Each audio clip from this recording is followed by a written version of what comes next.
आकाशवाणी से दोपहर समाचार के साथ मैं कनकलता।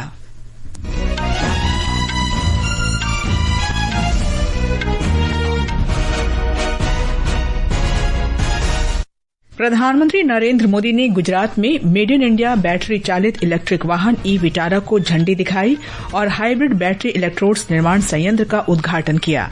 प्रधानमंत्री ने इस पहल को देश में मेक इन इंडिया के लिए एक नए अध्याय का शुभारंभ बताया। Chief of defence staff general Anil Chauhan ने कहा, भारत की आयरन डोम सुदर्शन चक्र प्रणाली देश के महत्वपूर्ण स्थानों की रक्षा करेगी और ये ढाल तथा तलवार की तरह कार्य करेगी। भारतीय नौसेना आज विशाखापट्टनम में अपने 2 उन्नत तथा अत्याधुनिक युद्धक क्षमताओं से लैस युद्धपोत उदयगिरी और हिमगिरी का जलावतरण करेगी। प्रवर्तन निदेशालय ने अस्पताल निर्माण घोटाले से जुड़े मामले में दिल्ली के पूर्व स्वास्थ्य मंत्री सौरभ भारद्वाज के आवास पर छापेमारी की। जम्मू कश्मीर, पंजाब तथा हिमाचल प्रदेश में मूसलाधार बारिश से व्यापक नुकसान, प्रमुख नदियां उफान पर। अधिकारियों ने बाढ़ की चेतावनी जारी कर लोगों को सुरक्षित स्थानों पर जाने को कहा। अमेरिका द्वारा भारत पर 25% अतिरिक्त शुल्क लगाने की अधिसूचना के बाद सेंसेक्स में 600 से अधिक अंकों की गिरावट। और हॉकी इंडिया ने बिहार के राजगीर में पुरुषों की एशिया कप हॉकी प्रतियोगिता के मुकाबले देखने के लिए निःशुल्क प्रवेश की घोषणा की। अब समाचार विस्तार से। प्रधानमंत्री नरेंद्र मोदी ने कहा है कि भारत की मेक इन इंडिया यात्रा में एक नया अध्याय जुड़ रहा है। उन्होंने कहा कि आज मेक इन इंडिया और मेक फॉर द वर्ल्ड के राष्ट्रीय लक्ष्य में एक महत्वपूर्ण दिन है। वे गुजरात में जेडीएस लिथियम आयन बैटरी संयंत्र में हाइब्रिड बैटरी इलेक्ट्रोड के उत्पादन का शुभारंभ करने के बाद जनसभा को संबोधित कर रहे थे। प्रधानमंत्री ने कहा कि ये अवसर भारत और जापान के बीच की मित्रता को नया आयाम देगा। आज से भारत में बने इलेक्ट्रिक व्हीकल्स 100 देशों को एक्सपोर्ट किए जाएंगे। साथ ही आज हाइब्रिड बैटरी इलेक्ट्रोड मैन्युफैक्चरिंग भी स्टार्ट हो रही है। आज का ये दिन भारत और जापान की फ्रेंडशिप को भी नया आयाम दे रहा है। मैं सभी देशवासियों को, जापान को, सुजुकी कंपनी को बधाई देता हूं। श्री मोदी ने कहा कि भारत के पास लोकतंत्र की ताकत है, काम करने वाले युवाओं की संख्या अधिक है और बड़ी संख्या में कुशल कामगार भी हैं।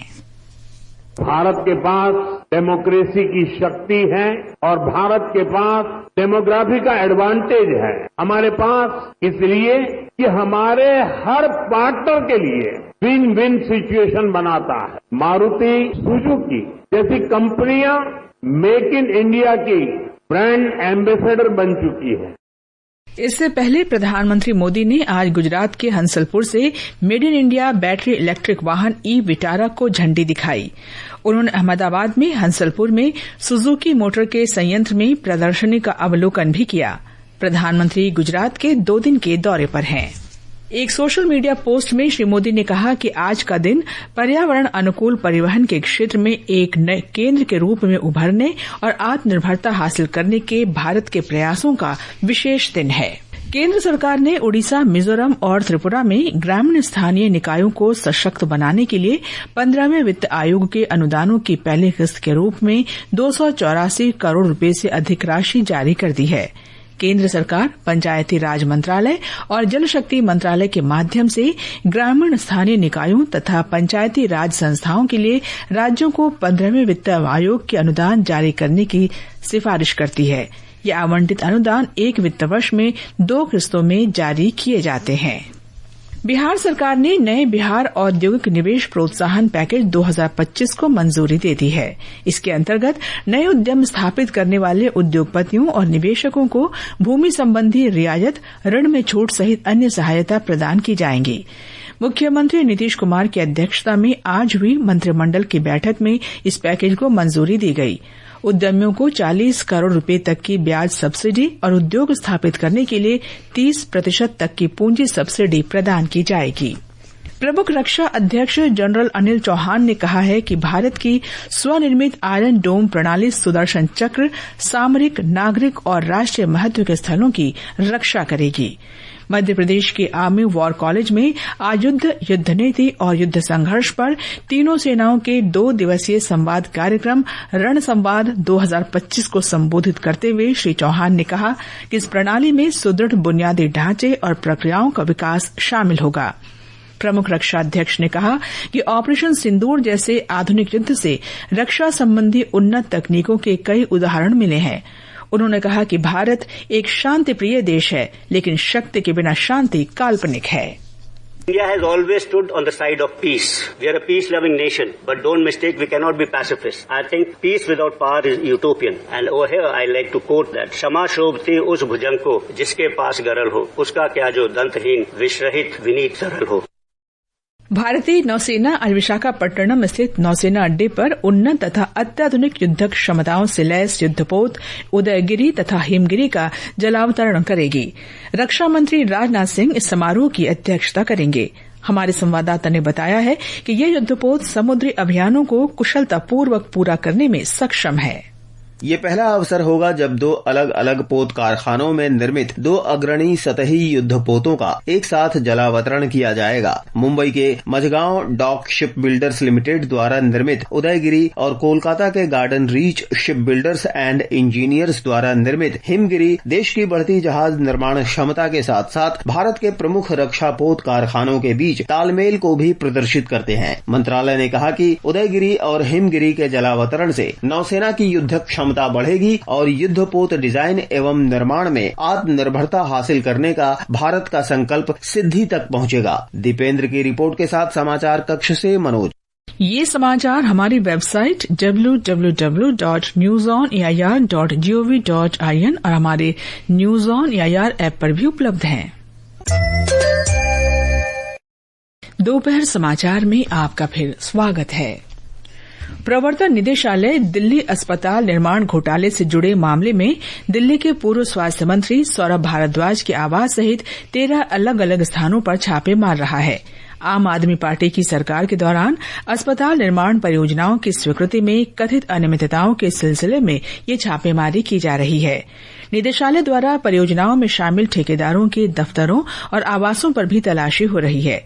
दिल्ली पुलिस की भ्रष्टाचार रोधी शाखा ने सौरभ भारद्वाज के साथ निजी ठेकेदारों और सरकारी अधिकारियों के खिलाफ प्राथमिकी दर्ज की थी। एजेंसी ने बताया है कि ये कार्रवाई प्राथमिकी में लगे आरोपों और जांच के दौरान मिले दस्तावेजों के आधार पर की जा रही है। राष्ट्रीय मानवाधिकार आयोग ने दिल्ली के मुख्य सचिव, नगर निगम आयुक्त और मध्य दिल्ली के पुलिस उपायुक्त को एक मीडिया रिपोर्ट के आधार पर नोटिस जारी किया है, जिसमें दिल्ली के दरियागंज इलाके में एक इमारत गिरने से 3 मजदूरों की मौत का उल्लेख है। मीडिया रिपोर्ट पर स्वतः संज्ञान लेते हुए आयोग ने 2 सप्ताह के भीतर मामले पर विस्तृत रिपोर्ट मांगी है। राष्ट्रीय आपदा मोचन बल ने आज नई दिल्ली में जैविक आपदाओं में प्रतिक्रिया क्षमताओं को बढ़ाने पर एक कार्यशाला का आयोजन किया। कार्यशाला का उद्देश्य जैविक खतरों से उत्पन्न आपात स्थितियों से निपटने के लिए तैयारियों और समन्वय को मजबूत करना था। इस अवसर पर अपने संबोधन में एनडीआरएफ के उप महानिरीक्षक बीबी वैद्य ने कहा कि जैविक खतरों से निपटने के लिए एक समन्वित, सुसज्जित और वैज्ञानिक प्रतिक्रिया तंत्र की तत्काल आवश्यकता है।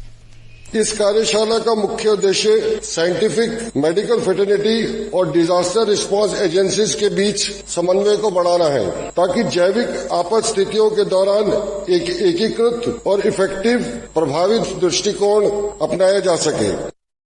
ये समाचार आकाशवाणी से प्रसारित किए जा रहे हैं। ताजा समाचार जानने के लिए आप हमारे social media handle @AIR News Hindi को फॉलो कर सकते हैं। ये आकाशवाणी है। जम्मू कश्मीर में पिछले 24 घंटों से लगातार हो रही मूसलाधार बारिश के कारण जम्मू संभाग में बाढ़ की स्थिति पैदा हो गई है। कई प्रमुख नदियों और सहायक नदियों का जलस्तर तेजी से बढ़ रहा है। मौसम विभाग ने आने वाले घंटों में और बारिश होने का अनुमान जताया है, जिससे निचले इलाकों में और बाढ़ आने की आशंका बढ़ गई है। खराब और प्रतिकूल मौसम को देखते हुए जम्मू संभाग के सभी सरकारी और निजी स्कूल आज लगातार दूसरे दिन भी बंद रहे।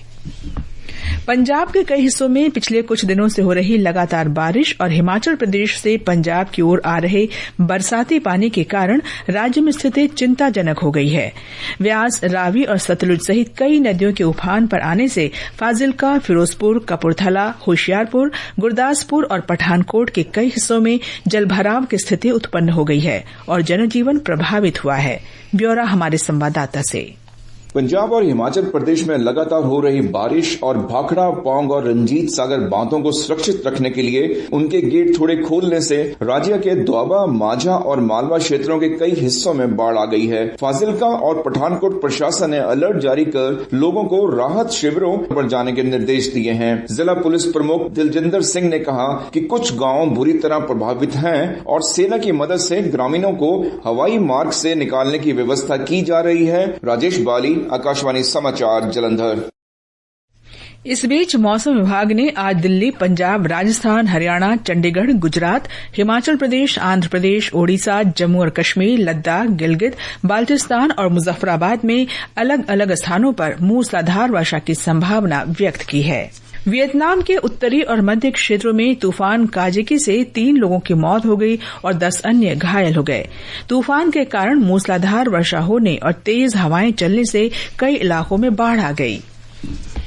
अमेरिका ने भारत से होने वाले आयात पर 25% का अतिरिक्त शुल्क लगाने का आधिकारिक नोटिस जारी किया है।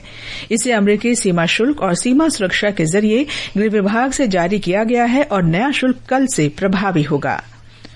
भारत ने तथाकथित दूसरे शुल्क को अनुचित, न्यायविहीन और तर्कहीन बताया है। भारत ने कहा कि वो अपने राष्ट्रीय हितों की रक्षा के लिए वही करेगा जो बेहतर होगा। अमेरिका द्वारा भारत पर 25% अतिरिक्त शुल्क लगाने की अधिसूचना के बाद सेंसेक्स में 600 से अधिक अंक की गिरावट आई है। अब से कुछ देर पहले बम्बई शेयर बाजार का सेंसेक्स 521 अंक गिरकर 81,123 पर और निफ्टी 157 अंक नीचे आकर 24,810 पर कारोबार कर रहा था। हॉकी इंडिया ने घोषणा की है कि हॉकी पुरुष एशिया कप 2025 के बिहार के राजगीर में होने वाले सभी मैचों के लिए आगंतुकों के लिए प्रवेश निःशुल्क रहेगा। प्रतियोगिता 29 अगस्त से 7 सितंबर तक राजगीर हॉकी स्टेडियम में आयोजित होगी। भारत, जापान, चीन, कजाखस्तान, मलेशिया, कोरिया और बांग्लादेश प्रतियोगिता में हिस्सा लेंगे। गृहमंत्री अमित शाह ने आज नई दिल्ली में 2 दिवसीय वाइब्रेंट विलेज कार्यक्रम से जुड़ी कार्यशाला के उद्घाटन सत्र को संबोधित किया। इस अवसर पर श्री शाह ने कहा कि ये कार्यक्रम सीमावर्ती गांवों से पलायन रोक रहा है और ये सुनिश्चित कर रहा है कि इन गांवों के प्रत्येक निवासी को केंद्र और राज्य सरकारों की योजनाओं का पूर्ण लाभ मिले। प्रधानमंत्री नरेंद्र मोदी गुरुवार को जापान की आधिकारिक यात्रा पर रवाना होंगे। आज नई दिल्ली में संवाददाता सम्मेलन को संबोधित करते हुए विदेश सचिव विक्रम मिस्री ने कहा कि श्री मोदी 29 और 30 अगस्त को जापान के प्रधानमंत्री शिगेरो इशिबा के साथ 15वें भारत जापान वार्षिक शिखर सम्मेलन में भाग लेने के लिए जापान में रहेंगे। अंत में मुख्य समाचार एक बार फिर।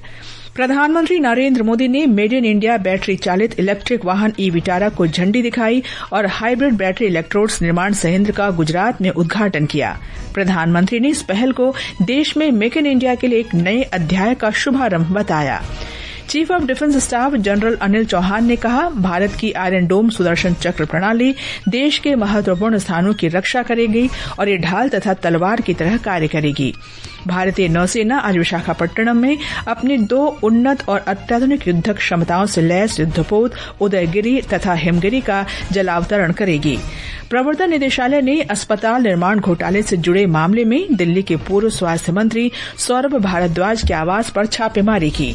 जम्मू कश्मीर, पंजाब तथा हिमाचल प्रदेश में मूसलाधार बारिश से व्यापक नुकसान, प्रमुख नदियां उफान पर, अधिकारियों ने बाढ़ की चेतावनी जारी की। और हॉकी इंडिया ने बिहार के राजगीर में पुरुषों की एशिया कप हॉकी प्रतियोगिता के मुकाबले देखने के लिए निःशुल्क प्रवेश की घोषणा की। इसके साथ ही दोपहर समाचार का ये अंक समाप्त हुआ। नमस्कार।